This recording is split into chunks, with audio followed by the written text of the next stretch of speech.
अस्सलाम वालेकुम जी and welcome to Vietnam. हम इस वक्त मौजूद हैं वियतनाम के शहर हो ची मिन में और कल हम पहुंच चुके थे। शाम को आराम किया हम सब ने और आज हमारा टूर है। हमने वॉर रेमनेंट म्यूज़ियम देखना है, हमने नोटर डाम कैथीड्रल और पोस्ट ऑफिस देखना है। नोटर डाम कैथीड्रल और पोस्ट ऑफिस में आपको कुछ फ्रेंच कॉलोनियल वाइब्स आएंगी।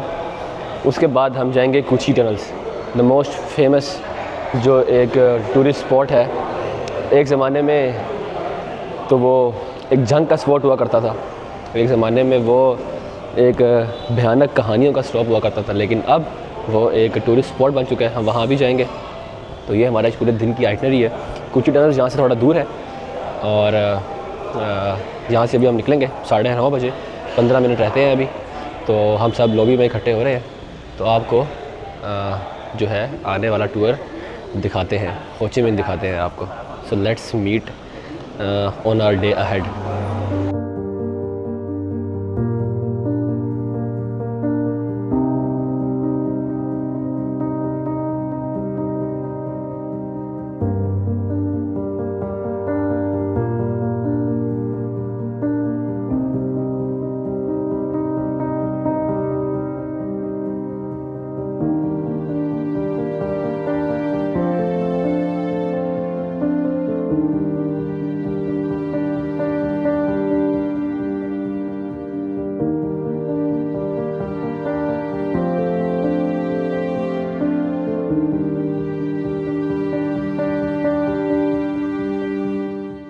जी हम अभी आए हैं हो ची मिन के पोस्ट ऑफिस में। ये जो है बेसिकली एक फ्रेंच कॉलोनियल आर्किटेक्चर है। तो ये तब बना था जब वियतनाम जो था फ्रेंच इंडो चाइना का हिस्सा हुआ करता था, और इसकी तामीर जो है 1886 से लेके 1891 के बीच हुई थी। वैसे तो ये डिज़ाइन किया गया था एल्फ्रेड फोलहाउस था, उसने इसको डिज़ाइन किया था, लेकिन ये काफ़ी ज़्यादा एसोसिएटेड है एक बड़े फेमस बंदे के साथ, गुस्ताव आइफल के साथ। गुस्ताव आइफल वही बंदा था जिसने आइफल टावर बनाया था, उसके साथ भी इसका डिज़ाइन एसोसिएट किया जाता है। वो सामने जो है वो नोटर डाम कैथीड्रल है। इसके जो फ्रंट वाले टावर्स हैं उन पे अभी रेस्टोरेशन का वर्क चल रहा है। वो भी फ्रेंच कॉलोनियल आर्किटेक्चर की ही एक निशानी है। ये जी हम पोस्ट ऑफिस के अंदर आ चुके हैं। ऐसा पोस्ट ऑफिस दुनिया में कहाँ देखा होगा आपने, जिसके अंदर शॉप्स हों, टूरिस्ट हों, हर तरह की शॉप्स हैं, ज्वेलरी है, गारमेंट्स हैं, पूरे के पूरे टूर डेस्क हैं जो आपको पूरा हो ची मिन का टूर दे सकते हैं। वो अंदर मैप है, एक वियतनाम का मैप है। इधर नीचे लिखा हुआ है साइगोन। जो साइगोन जो है हो ची मिन का पुराना नाम हुआ करता था। ले जी हम वॉर रेमनेंट्स म्यूज़ियम के अंदर आ चुके हैं। यहाँ पे जो वियतनामीज अमेरिकन वॉर हुई थी उसकी कहानियाँ पढ़ी हैं बेसिकली, आप ये कह सकते हैं। ये देखें, ये उस वक़्त के टैंक्स और उस वक़्त के हेलीकॉप्टर्स।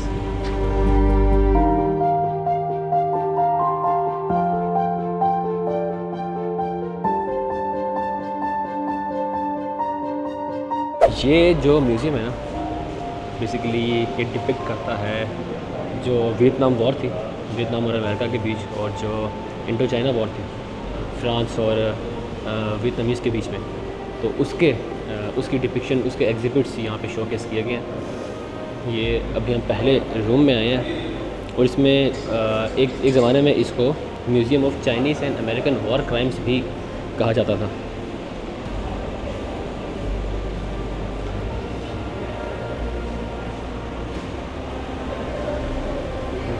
पूरी की पूरी एक स्टोरी बयान की गई है यहाँ पर, जिसका बढ़िया मेरा ख्याल है पैराशूट है, पैराट्रूपर पैराशूट्स। बाहर आपने देखा कि यूएस आर्मी की जो आर्मर्ड व्हीकल्स थी, आर्टिलरी थी, बॉम्ब थे और बाकी इन्फेंट्री वेपन्स वगैरह वो म्यूज़ियम के बाहर शोकेस किए गए हैं। इस पूरे म्यूज़ियम में जो फ्रेंच कॉलोनियल पीरियड और जो चाइना के साथ उनके कॉन्फ्लिक्ट्स हुए हैं वो भी इस पूरे म्यूज़ियम में डॉक्यूमेंट किए गए हैं। तो अभी हम डिटेल से जो है इसको देखते हैं। Telephone used for communication among French troops during the battle of Dien Bien Phu. This telephone was found at Eliane four. ये टेलीफोन है जी, ये देखें, ये कंपस है। Protected combat uniform.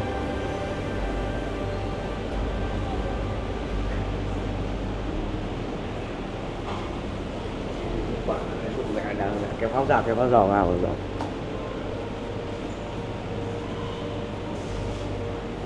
81 mm Brandt mortar MLE, standard weapon of the French army during the Second World War.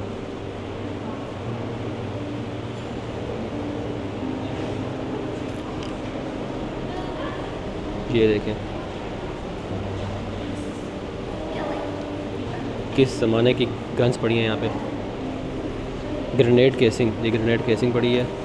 Nick name है जी little brown jug. This casing once housed a French high explosive fragmentation defensive grenade. ये भी grenade casing है। जंग के जो है भयानक मनाजिर भी इधर पेश किए गए हैं। यंग वियतनामीज सोल्जर्स को भी इनरोल किया जा रहा है आर्मी में। जंग क्यों ज़रूरी है? कुछ लोग आपको मिलेंगे जो कहेंगे कि इट इज़ एब्सोल्युटली नेसेसरी, और कुछ लोग ऐसे भी होंगे जो आपको कहेंगे कि it is not necessary at all. So may be I am also one of those people कि जितनी भी जंगें आज तक हुई हैं आप हिस्ट्री उठा के देखें, obviously this is my own opinion, उसमें जो इनोसेंट लोग होते हैं उनकी कितनी जानें जाती हैं, और बिल्कुल आपके जो पीछे जो मोटिवेशन होती है वॉर की वो क्या होती है? या रिलीजियस वॉर होगी, या लैंड के लिए वॉर होगी, या किसी और स्ट्रेटेजिक रीजन्स के लिए वॉर होगी। कितना मुश्किल है कि जिस तरह का आपके पास निज़ाम चल रहा है आपके मुल्क का वैसे चलता रहे। आपको एक्सपेंशन क्यों ज़रूरी है? ये सवाल जो हमारी इंसान के अंदर है, पता नहीं हमारी फितरत बदल सकते हैं या नहीं बदल सकते, लेकिन थ्रू आउट द ईयर्स जिनके बीच जंगें हुई, जिन्होंने जंगों के डिसीजन लिए, क्या वो कभी इस चीज़ का उन्होंने क्या कह सकते हैं अपने सर पे ये बात ली कि उनकी वजह से कितनी जाने गई? डिसीजन मेकर के लिए डिसीजन लेना तो बहुत आसान है। छोटे छोटे बच्चों को वॉर में इन्वॉल्व करके भेज देना जंग में और जान चले जाना बहुत आसान है, उनके लिए आसान है, लेकिन इम्पोर्टेंट तो स्टिल हर लाइफ होती है।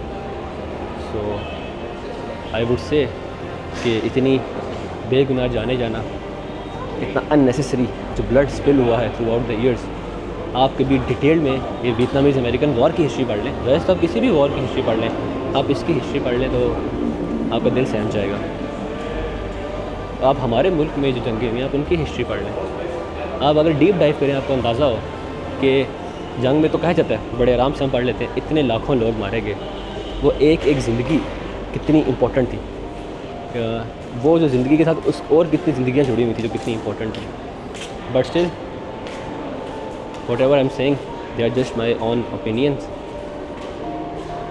जितनी मैं हिस्ट्री पढ़ता हूँ और वो पढ़ के मुझे जिस कंक्लूजन पे मैं पहुँचता हूँ, और वो हमेशा जब मैं वॉर की पढ़ता हूँ हिस्ट्री, तो मेरी कंक्लूजन ये होती है कि it was totally avoidable, but still human greed overcame, human greed von.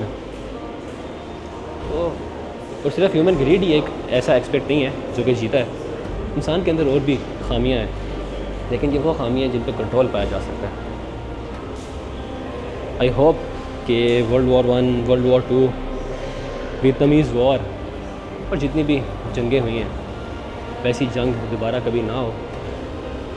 I hope. ये बोर्ड कहता है जी वॉर में यूएस आर्मी ने काफ़ी लीथल वेपन्स यूज़ किए थे, टॉक्सिक केमिकल्स यूज़ किए थे वियतनामीज़ पीपल के लाइवलीहुड को बर्बाद करने के लिए।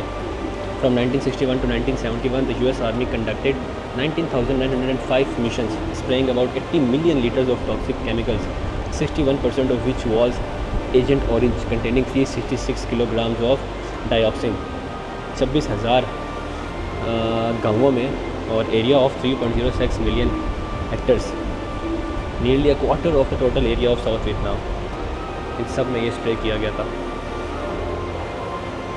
The purple people eater.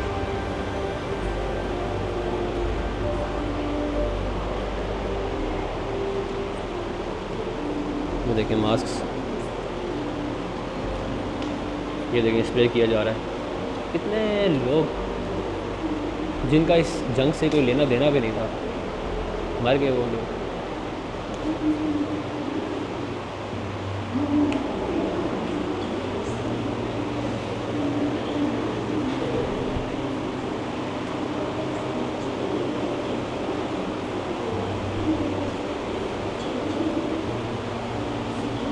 ये देखें क्या भयानक कहानी है इस सब की। हर जंग में आपको इस तरह की मिसालें मिलती हैं।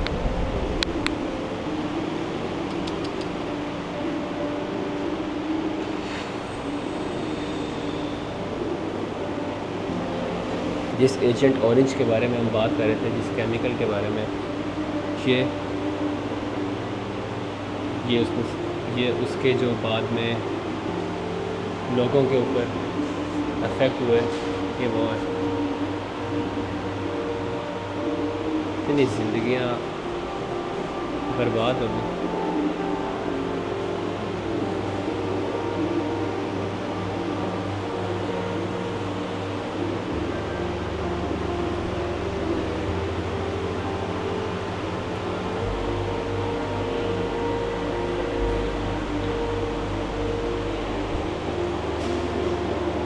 आई डोंट नो आप लोगों के लिए उस रूम में वीडियो के थ्रू वो सब देखना कैसा था, लेकिन मेरे लिए तो बहुत मुश्किल था। एक तस्वीर इतने करीब से देखना और नीचे जो सब कुछ लिखा हुआ था वो पढ़ना, एक वो फीलिंग ऐसी है जो आप बयान नहीं कर सकते। शायद आप जब यहाँ आएँ, इसको करीब से देखें, इसको पढ़ें, तो may be you would have just an idea कि उन लोगों पे क्या गुज़री। और मैं ये नहीं कह रहा कि सिर्फ वियतनामीज़ पे गुज़री, ऑब्वियसली अमेरिकन भी काफ़ी यहाँ पे थे। वो यंग लड़के जिनको वहाँ से इनरोल किया गया, यहाँ पे लाया गया। We hear stories about young man enrolling in the army forcefully उनको इनरोल किया गया, उनको यहाँ पे लाया गया, उनकी भी जाने गई। तब शायद आपको थोड़ा बहुत एहसास हो कि किस से गुजरे थे, लेकिन still we would never be able to comprehend the pain that they suffered. I hope कि ऐसे म्यूज़ियम और ना बने। जितने इस तरह के म्यूज़ियम बन चुके हैं, बस यहाँ पे ख़त्म हो जाए। एक बंदा जी, पॉल मेडलो, एक स्टोरी, एक वाक़या बयान करता है कि 40 से 45 लोग थे एक गांव में, गैदर हुए हुए थे। हमने उनको बिठाया। हमारा जो लेफ्टिनेंट था कैली मेरे पास आया, उसने मुझसे पूछा कि क्या तुम्हें नहीं पता कि इनके साथ क्या करना है। वो ये कह के चला गया। जब वो वापस आया 15-20 मिनट बाद, तो उसने देखा कि इनमें से कोई भी जो है जो मैं चाह रहा था वो नहीं हुआ। उसने पूछा कि तुमने इनको मारा क्यों नहीं अभी तक। उसमें बच्चे भी थे, उसमें औरतें भी थी। तो पॉल ने कहा कि मुझे लगा कि हमें इन्हें गार्ड करना है। कहते हैं कि जो लेफ्टिनेंट है वो 10 से 15 कदम पीछे हटा, अपनी गन निकाली और सब के सब लोगों को मार दिया।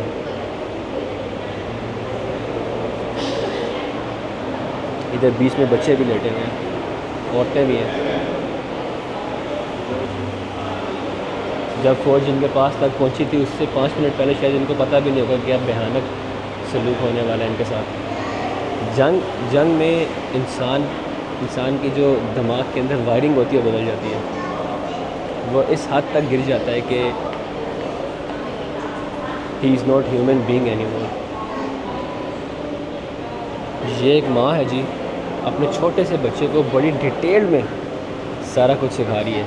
इतनी डिटेल में सिखा रही है कि ही शुड नो कि क्या हुआ था।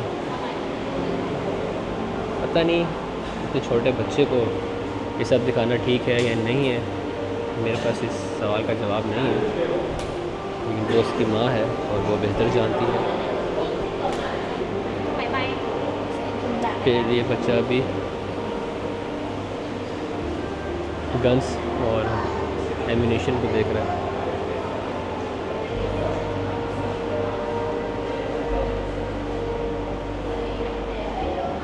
इस वॉर की एक बहुत ही भयानक चीज़ नेपाम बॉम्ब्स थे, जो कि बस डिफरेंट डिस्ट्रिक्ट्स पे गिराए जाते थे बगैर किसी वार्निंग के। सब कुछ तबाह और बर्बाद हो जाता था, फसलें, घर, जाने। एक पिक्चर मैं ढूंढ रहा हूँ, the photo of napalm girl taken by reporter Hyun Kong. उस पिक्चर को बहुत ज़्यादा अवार्ड्स भी मिले हैं। मैं वो पिक्चर ढूंढ रहा हूँ। वो पिक्चर में वो लड़की कम्प्लीटली जल चुकी है।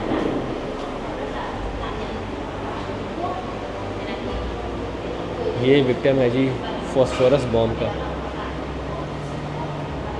ये औरत जली हुई है नेपाम बॉम्ब से। 2 years old burned by Nepal bombs। ये देखें, नेपाम बम गिरने से लोग राख बन चुके हैं।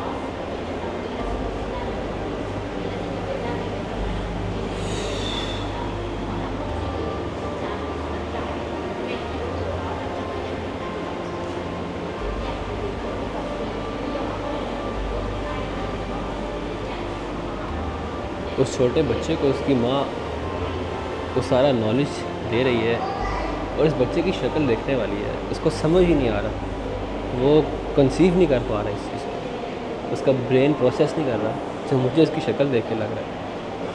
पता नहीं क्या क्या सवाल हैं उसके जहन में कि ये सब क्यों हुआ, और अगर हुआ भी है तो ये है क्या जिसके बारे में मैं सुन रहा हूँ। ये वो पिक्चर्स हैं जो देख के मतलब मेरा दिल बिल्कुल बंद हो गया था, मेरे से देखी नहीं जा रही थी, और बच्चा देख रहा था।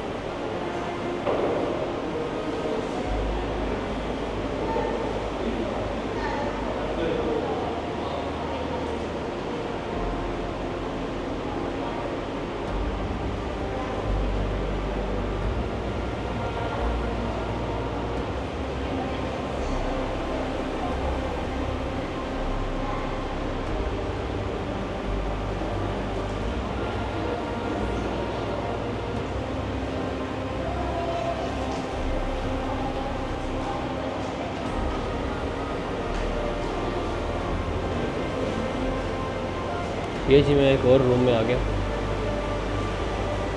इसमें भी वियतनामीज़ अमेरिकन वॉर को